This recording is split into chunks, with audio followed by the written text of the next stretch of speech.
Bienvenue une fois de plus au bulletin d'information de Magnifica Télévision consacré à l'actualité de l'Église. Aujourd'hui, mercredi 8 février 2023, voici les titres de notre journal. Le pape a terminé son voyage dans 2 pays africains où il a lancé un appel à la paix tout en demandant la fin du pillage des nations africaines.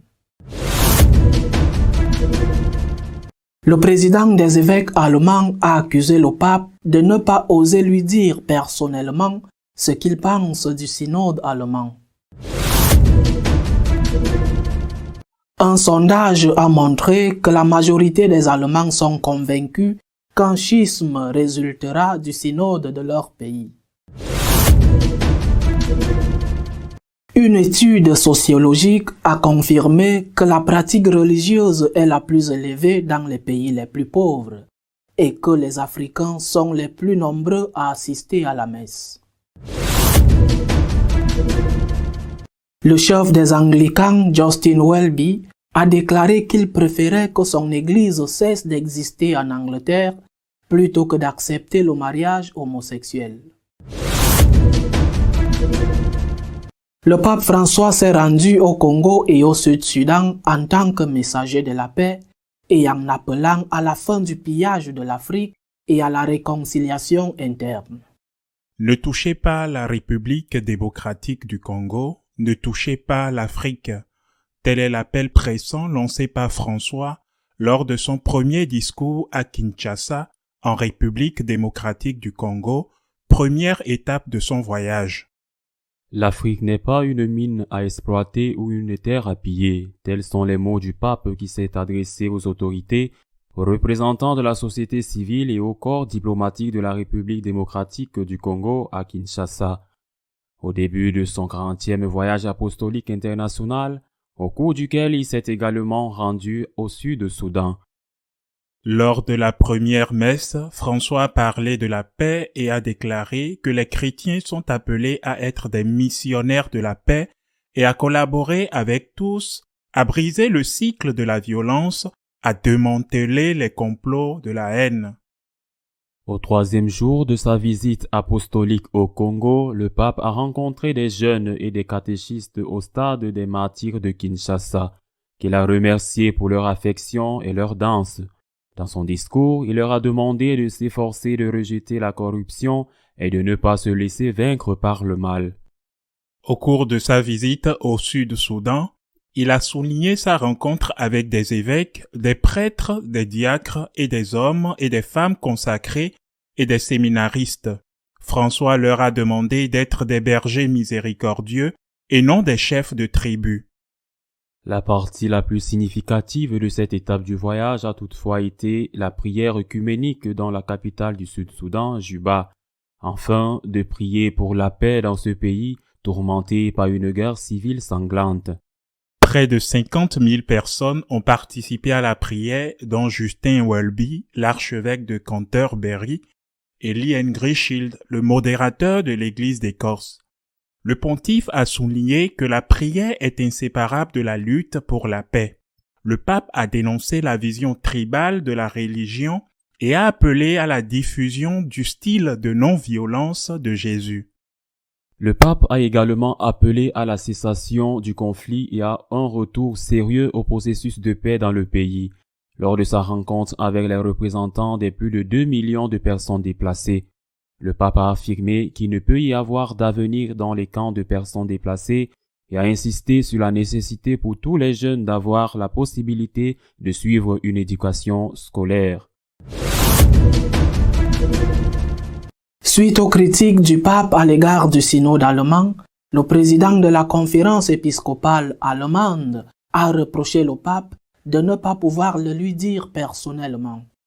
Le président de la conférence épiscopale allemande, Monseigneur Batzing, répondant aux critiques du pape à l'égard du synode allemand, a estimé qu'il était discutable de percevoir la direction de l'Église à travers des interviews, comme c'est le cas pour François. Et il s'est demandé pourquoi le pape n'a pas mis les choses au clair avec les évêques allemands à Rome lors de sa récente visite ad limina. Dans une interview accordée au quotidien Die Welt vendredi, Monseigneur Batzing a déclaré que lors de la visite ad limina, le pape a eu l'occasion de parler directement avec les évêques allemands du chemin synodal. Le journaliste Lukas Wigelmann a rappelé à Batzing que le souverain pontife venait de déclarer dans une interview que le chemin synodal en Allemagne n'était pas utile et qu'il s'agissait d'un événement pour les élites, et d'ajouter « Vous, en revanche, vous soutenez depuis des années que François soutient la voie synodale. Pourquoi avez-vous trompé les fidèles en Allemagne pendant si longtemps ?» Monseigneur Batzing a répondu aux journalistes par une autre question. Pourquoi le pape ne nous a-t-il pas parlé de cela lorsque nous étions avec lui en novembre? Et a ajouté qu'il n'avait pas de canal de communication direct avec François. Batzing a également commenté la lettre des cardinaux Pietro Parolin, Marc Ouellet et Luis Ladaria, par laquelle le Saint-Siège a rejeté l'intention d'établir un conseil synodal dans lequel les évêques et les laïcs se consulteraient et décideraient ensemble. Selon Batzing, il est vrai qu'il existe des conceptions fondamentalement différentes de la synodalité. Le pape la comprend comme un large rassemblement d'impulsions venant de tous les coins de l'Église. Puis les évêques en discutent et à la fin, il y a un homme au sommet qui prend la décision. Je ne pense pas que ce soit le genre de synodalité qui soit viable au XXIe siècle.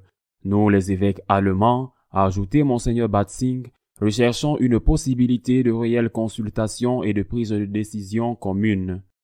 Le président de l'épiscopat allemand n'a pas apprécié l'accusation du pape selon laquelle le synode est idéologisé et a donné comme exemple la question du célibat. Cela fait 60 ans qu'on en discute, a-t-il dit, et le pape François a autorisé le débat même au synode de l'Amazone. Appelez maintenant cela un débat idéologique où l'Esprit Saint quitte la pièce comme s'il s'envolait, pour ainsi dire, à quoi bon? Monseigneur Batzing a souligné que le pape l'a également encouragé, a dit que c'était à l'Église d'Allemagne de tirer les conséquences du scandale des abus sexuels. Cependant, il a déclaré que la dernière lettre du Vatican le fait soupçonner qu'ils ne veulent tout simplement plus voir les causes systémiques, le contexte et les facteurs de ce scandale. De son côté, la présidente du comité central des catholiques allemands, Irme Stetter-Karp, a déclaré qu'elle ne voulait pas s'incliner et renoncer à notre rôle de moteur après les critiques de Rome à l'égard du synode allemand. Nous rêvons d'une Église qui a mieux à faire que de défendre son pouvoir. Le vice-président de la même commission a déclaré que l'accusation du pape et des cardinaux du Vatican, selon laquelle le synode est élitiste, vient précisément de ceux qui occupent la position élitiste la plus élevée dans l'Église. Le cardinal Casper s'est également exprimé sur ce sujet, soutenant fermement la lettre du Vatican du 16 janvier, signée par les cardinaux Parolin, Ouellet et Ladaria, qui rejette l'introduction d'un conseil synodal permanent pour consolider la voie synodale en Allemagne. Le cardinal a averti que rejeter cette lettre revient à se trouver au bord du schisme. La lettre derrière laquelle se trouve l'autorité du pape et, en fin de compte, du Concile Vatican II est absolument claire, a déclaré le cardinal Casper. Chaque évêque s'est vu conférer la charge pastorale dans son diocèse lors de son ordination épiscopale dans la succession des apôtres. Il ne peut par la suite renoncer en tout ou en partie à l'exercice de cette autorité sacramentellement conférée sans violer la responsabilité qui lui est conférée personnellement en se liant à un conseil synodal. La théorie de l'auto-rénonciation des évêques est en réalité une supercilie malhonnête et contradictoire.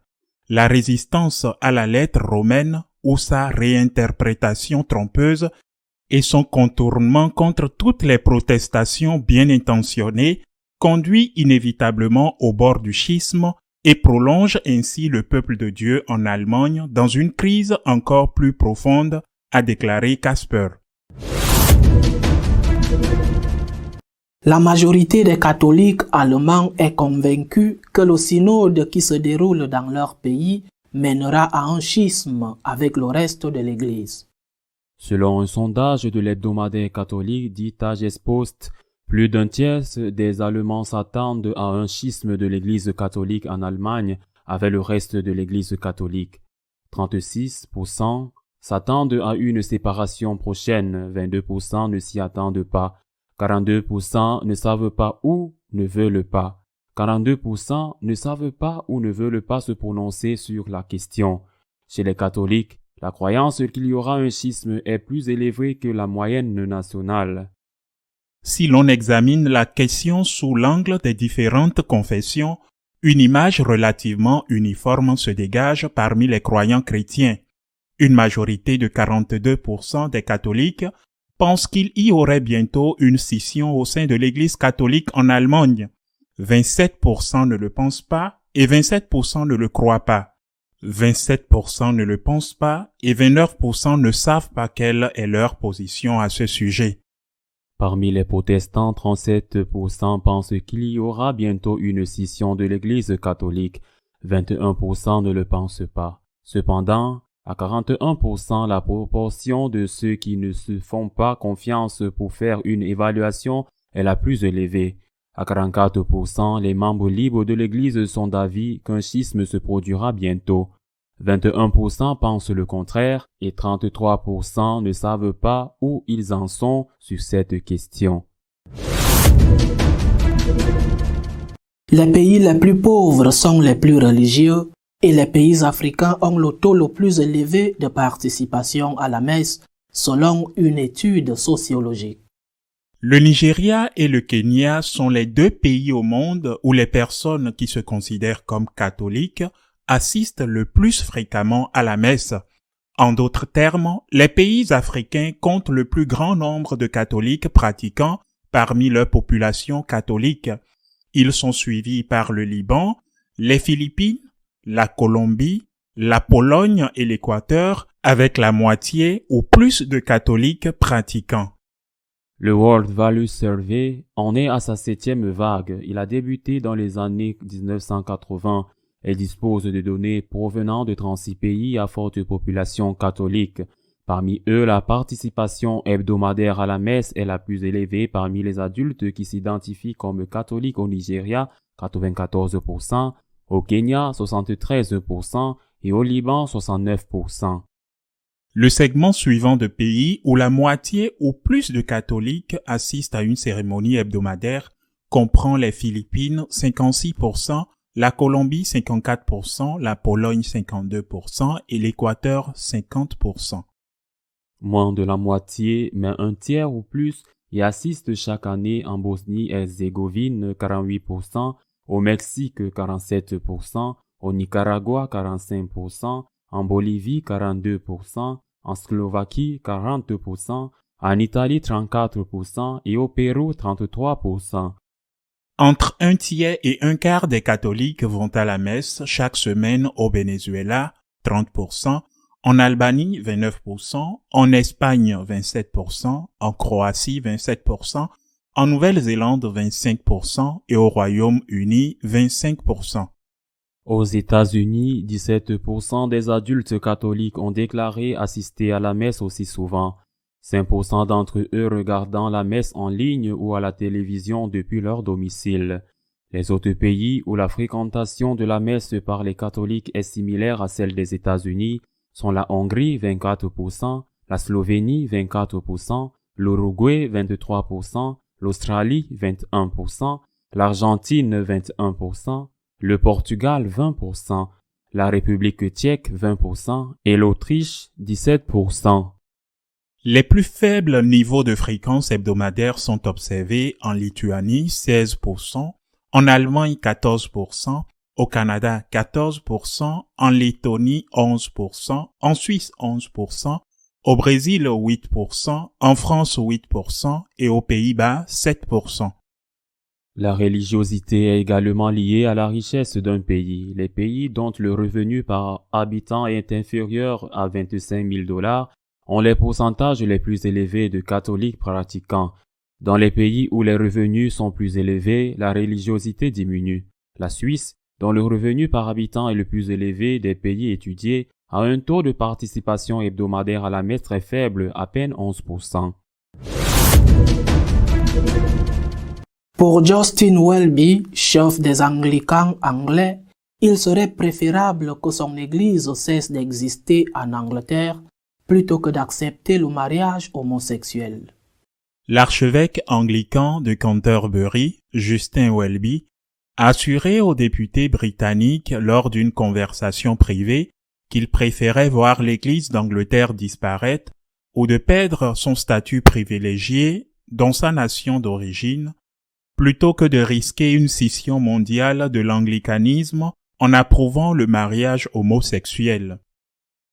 La conversation vient d'être révélée après que les évêques de l'Église d'Angleterre ont rejeté les appels à autoriser les mariages entre personnes de même sexe dans les églises lors d'une réunion en janvier, après 6 ans de débats et de consultations. Au lieu de cela, ils ont accepté d'offrir des bénédictions à des couples après leur mariage ou leur partenariat civil.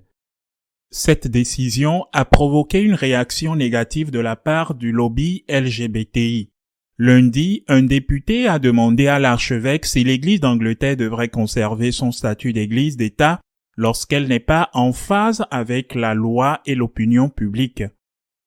L'archevêque a répondu qu'il préférait que son Église soit dissoute plutôt que de risquer de perdre les groupes conservateurs au sein du reste de la communion anglicane mondiale. La plupart de ces groupes se trouvent en Afrique. Notre éditorial de cette semaine est consacré à commenter le voyage du pape en Afrique et la réponse du président des évêques allemands aux propos du pontife. Le pape est en voyage en Afrique. En ce moment, est fini son séjour au Congo et a commencé la visite au Sud-Soudan. Cette deuxième partie du voyage est encore plus difficile que la première, qui était déjà difficile. À l'étape du Congo, il a clamé contre le pillage de l'Afrique. Contre ce pillage qui s'accomplit surtout de ses ressources naturelles. Pétrole, minerais, agriculture. Il a aussi parlé de ceux qui sont vus obligés d'émigrer et qui souvent rencontrent la mort sur le chemin.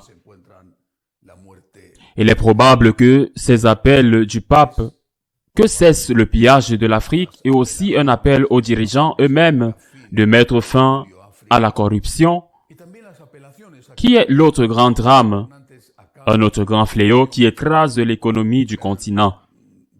Il est probable que ces appels n'aient pas un grand résultat. En tout cas, il fait ce qu'il a à faire. C'est ce qu'il faut faire. Et pareil ont fait ses prédécesseurs. Jean-Paul II était au Congo et Benoît XVI a visité 3 pays africains. Ils ont parlé du même sujet et ça n'a pas beaucoup aidé. Mais le pape François, comme ses prédécesseurs, fait ce qu'il faut faire. Dénoncer d'une voix prophétique, claire et forte ce pillage, bien qu'il y ait, il faut dire, aussi que le visage des pilleurs ne sont plus seulement occidentaux et européens, nord-américains, mais aussi c'est remplacé et déjà majoritaire par les Russes et les Chinois. Le pape a aussi parlé d'autres choses au Congo et je crois que c'est important. Il a parlé du célibat sacerdotal dans un endroit où une bonne partie du clergé ne le respecte pas, ne s'y conforme pas. Il a dit que le célibat est un signe brillant qui aide le plus grand dévouement à Dieu, un signe lumineux. Je trouve très important qu'il ait défendu le célibat sacerdotal parce qu'il ne vaut pas seulement pour le Congo, mais c'est valable pour l'ensemble du monde. La situation de ce sujet au Congo est grave. Leurs évêques se sont réunis avant la visite du pape et ils ont vu comment ils allaient comparaître devant le pontife avec la situation qu'ils avaient une partie très importante du clergé, mais ils n'osent pas oser appliquer le droit canonique parce que s'ils le font, il y en a tellement de nombreuses paroisses. Ils seraient délaissés et au gré des sectes. Une situation délicate et le pape est aussi délicat à cet égard, peut-être, comme dans la corruption et le pillage des ressources également dans cela, il ne sera pas attendu. Il est probable qu'il ne soit pas écouté, mais il fait ce qu'il a à faire. Sa mission est précisément défendre la paix, défendre la vérité et prêcher l'évangile même s'il n'est pas écouté. L'étape du Sud-Soudan est, comme j'ai dit, encore plus difficile. Le Soudan du Sud est un pays qui récemment est devenu indépendant. Il est le dernier à être indépendant dans le monde. Il s'est séparé du Sud-Soudan. Il s'est séparé du Soudan du Nord. Le Nord majoritairement musulman. Le Soudan du Sud majoritairement chrétien. Un pays très riche avec des ressources inépuisables de pétrole et qui vit depuis l'indépendance dans une cruelle guerre civile entre chrétiens, une guerre civile qui n'a pas une origine religieuse, comme avant avec le Nord musulman, mais qui a une origine exclusivement tribale, surtout entre les deux ethnies dominantes. Ces quelques années après l'indépendance, il y a eu plus de 400 000 morts. Le pape a rencontré les deux principaux leaders au Vatican, président et vice-président d'une ethnie et de l'ethnie rivale, et a fait un geste inhabituel. Il s'agenouilla devant eux et embrassa les pieds. Geste qui était très discuté, très critiqué parce qu'il baisait les pieds des gens qui étaient responsables des massacres.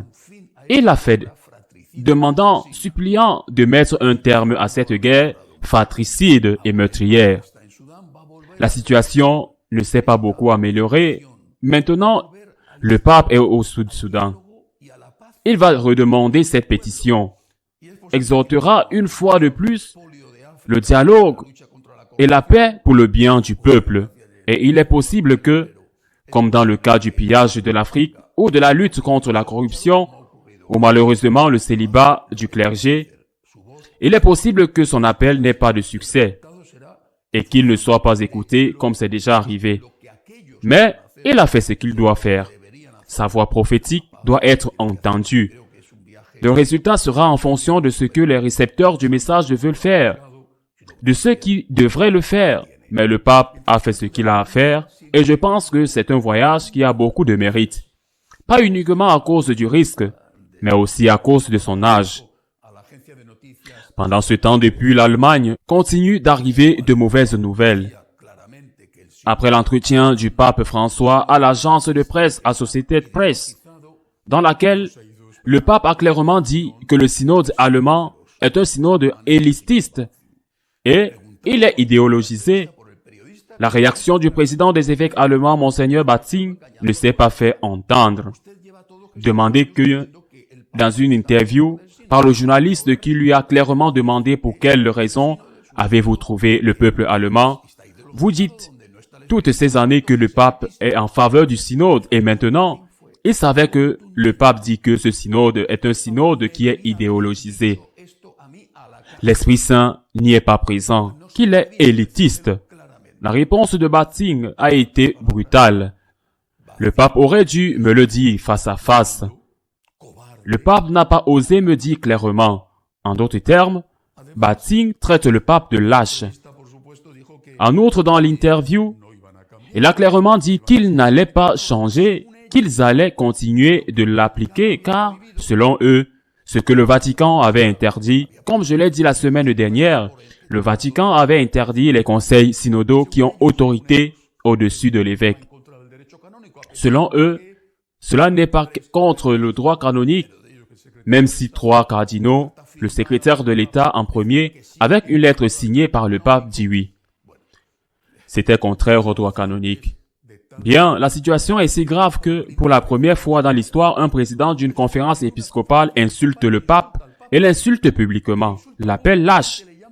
Lui dit qu'il fallait le lui dire en face. Bien, jusqu'ici au moins, rien ne s'est passé et ça reste à voir si une insulte de ce calibre sera gratuite. Ce n'est certainement pas la même chose que lorsqu'on n'est pas d'accord avec quelque chose à propos du pape. Il y a eu des saints qui n'étaient pas d'accord ouvertement, mais il ne s'agit pas de cela. Maintenant, c'est une insulte. Il le traite de lâche et il déclare en plus qu'il gouverne mal l'Église. Pourquoi Bating affirme-t-il que l'Église n'est gouvernée sur la base d'interviews dans les journaux et à la télévision? C'est ce que fait le pape selon Bating. Je répète, jusqu'à présent, une réponse du Vatican et il reste à voir s'il a été ouvert par l'interdiction de ne pas être en désaccord avec le pape ou critiquer un point ou un autre, mais de l'insulter. La présidente de la commission des laïcs a également pris la parole cette semaine et a dit qu'ils n'allaient pas se plier. C'est le mot qu'elle a utilisé. Ils ne vont pas se plier aux impositions du Vatican. Et ils continueront leur marche d'appliquer les conclusions du synode allemand. Face à tout ce désordre, ces insultes, dire qu'ils vont désobéir, et peu importe, un autre cardinal allemand est intervenu, le cardinal Kasper, qui a été celui qui était, en quelque sorte, derrière, du point de vue théologique, de la Amoris Laetitia. Eh bien, le cardinal Kasper, allemand, dit que l'Allemagne est au bord du schisme, que d'obéir à un ordre explicite du Vatican, met l'Allemagne au bord du schisme. Elle a également été connue cette semaine, et ce sont des mêmes données très significatives, que toutes ces questions ne sont pas des questions qui affectent ces élites, mais que dans le peuple catholique allemand, c'est déjà réglé la situation de graves risques de schisme, qu'il y a 42% de catholiques allemands pensent que le schisme va avoir lieu. Seulement 27 pensent que cela ne se produira pas. 42% pensent que le schisme est sur le point d'arriver, ce que l'enquête n'a pas demandé. Et cela aurait été vraiment très important. C'est où vont aller ceux qui provoquent le schisme, chez les catholiques protestants et chez les vrais catholiques. Voilà la situation présente. Ils insultent le pape. C'est une première dans l'histoire d'un président d'un conseil épiscopal. Il insulte le pape et l'appelle lâche et lui dit qu'il ne sait pas gouverner l'Église. Parce que l'Église ne se gouverne pas comme il le fait. Il insulte le pape.